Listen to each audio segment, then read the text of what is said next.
People's attention's turning to the national presidential election this year. What are some of the battleground states to be watching? Well, the key battleground states are going to be the 9 states that Barack Obama won in 2008, that John Kerry lost in 2004.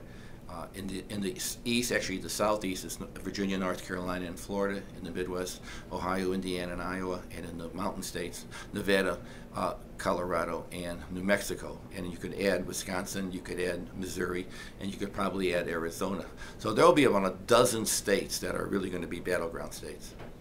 Do you have any predictions at this point which Republican challenger might be facing Obama in the fall? No. I was pretty sure it was going to be Romney, but I think I still think it's going to be Romney, but I wouldn't bet on it anymore. I think the process has really been beneficial to Gingrich. You talked about the convention, the Republican convention, how it might be different than conventions in previous years. Can you kind of talk about that? Well, when convention, for most of the 20th century, we'll forget the 19th century, conventions were places that decided things. Arguments, you fought, and you nominated somebody. Starting with television, and that's why the last convention where you actually went to a second ballot was in '52. Starting with television in '56, the parties realize this is free publicity, so the thing they want to show is unity, that everybody's pulling together. And so you have your nominee already named. The only excitement is vice presidential choice, and that they use that as a whole to get some interest, and etc.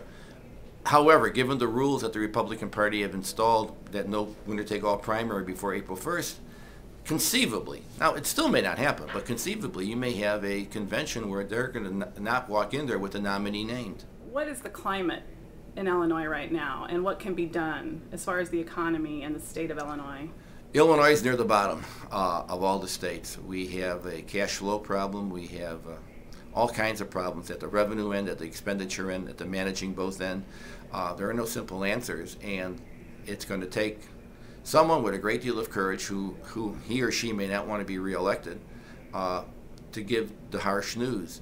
Illinois is a sick patient, and the doctor has to say not only what the cure is, but has to convince the state that there's an illness. Most people in Illinois still don't believe that things are as bad as they think. The best example for those on the northeastern part of the state is the tollway. The tollway generates its money from tolls. The tollways are old. They need rehabilitation. The state can't give it any money, so they raise the tolls. Now people are all upset that the tolls are too expensive, but they're not they're not upset about the fact that they want to ride over clean, safe, clean, safe, paved roads. Nothing is free in government. Nothing is free. Everything has to be paid for by somebody. That's the problem we have, that many individuals think that they will pay for it. The state, the city, the federal government will pay for it. Someone's paying that money, or we're borrowing. And as I told the group just previously, borrowing is not revenue, it's borrowing. Do you see any change happening to fix that situation anytime soon? I hope so. I don't see it on the horizon, but I hope so.